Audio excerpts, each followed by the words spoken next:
சீமை கருவேல மரம் ஒழிப்பு இயக்கத்தின் மூலமாக உங்கள் அனைவரிடமும் ஒரு முக்கியமான செய்தியினை பகிர்ந்து கொள்ள நாங்கள் கடமைப்பட்டுள்ளோம். தயவு செய்து ஆபத்தில் இருக்கும் உங்கள் சந்ததிகளை காப்பாற்றுங்கள். உங்களுடைய இந்திய நாடானது ஆங்கிலேயன் ஆட்சி புரிந்த காலகட்டத்தில் அனைத்து செல்வங்களும் அபகரிக்கப்பட்டுள்ளது.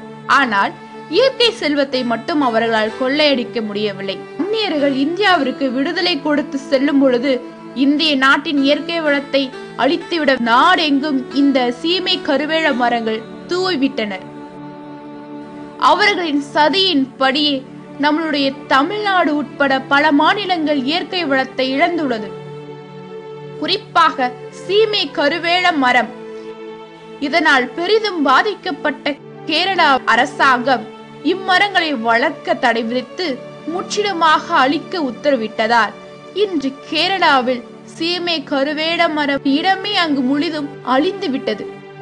கேரளாவில் இயற்கை வளங்கள் மிகவும் செழிப்பாக இருப்பதற்கு காரணம் கேரள மக்களின் விழிப்புணர்ச்சியும் அரசாட்சியுமே ஆகும்.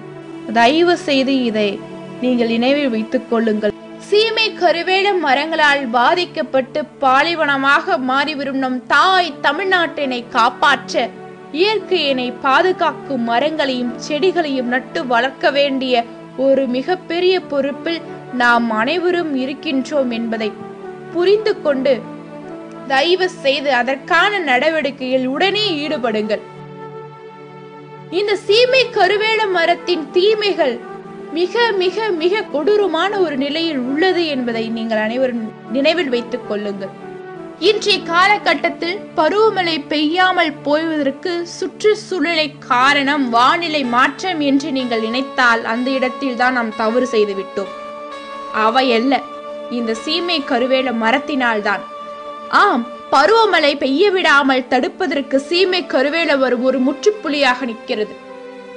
நிலத்தடி நீரினை அதிகமாக குடித்து பூமிக்கடியில் உள்ள நீரின் அளவை குறைத்து கொண்டே வருகின்றது. நிலத்தில் இருக்கும் நல்ல நீரை உப்பு தண்ணீராக மாற்றி விடுகிறது. காற்றில் உள்ள ஈரப்பதத்தையும் தனக்கு உணவாக உறிஞ்சி விடுவதால் அந்த பகுதியையே வெப்பப்படுத்தி விரக்தியான மனநிலையை ஏற்படுத்துகிறது. மனிதன் சுவாசிக்க மற்ற மரங்கள் வேண்டுமானால் ஆக்சிஜனை கொடுக்கலாம். ஆனால் இந்த சீமை கருவேல மரம் கார்பன் டை ஆக்சைடின் நச்சு மிகுந்த வாயினை வெளியிட்டு நம்முடைய சுவாசத்தை கெடுப்பதற்கு கொடூரமான ஒரு செடியாக அல்லவா வளர்ந்து வருகிறது. இந்த மரங்களால் வெளிப்படும் வெப்பம் கர்ப்பமாகியுள்ள பெண்களின் கர்ப்பப்பையை பாதித்து கர்ப்பத்தை கலைந்து போக செய்கிறது. ஆண்களுக்கு ஆண்மை இன்மையை ஏற்படுத்துகிறது. இந்த மரங்களின் நெற்றிகள், அதாவது காய்ந்த பழம், புண்ணும் மாடுகளுக்கு மறைமுகமான பல்வேறு நோய்களை ஏற்படுத்தி இறக்க செய்து விடுகிறது. தோள்களில் வறட்சித்தன்மையை ஏற்படுத்தி சரும பிரச்சனைகளை உண்டாக்கும். நைட்ரஜன் என்ற அமிலத்தை வேர்ப்பகுதியில் மண்ணோடு மண்ணாக சுரைக்கிறது. இதற்கு விறகுகள் எரிக்கப்படும் போது வெளிப்படும் புகையில் புற்றுநோயை உண்டாக்கும். அதாவது 14 சிகரெட் பிடிப்பதற்கான சமமான பாதிப்பை ஏற்படுத்துகிறது. இதனால் நுரையீரல் கருகி போகிறது. தயவு செய்து இதனை நினைவில் வைத்துக் கொள்ளுங்கள்.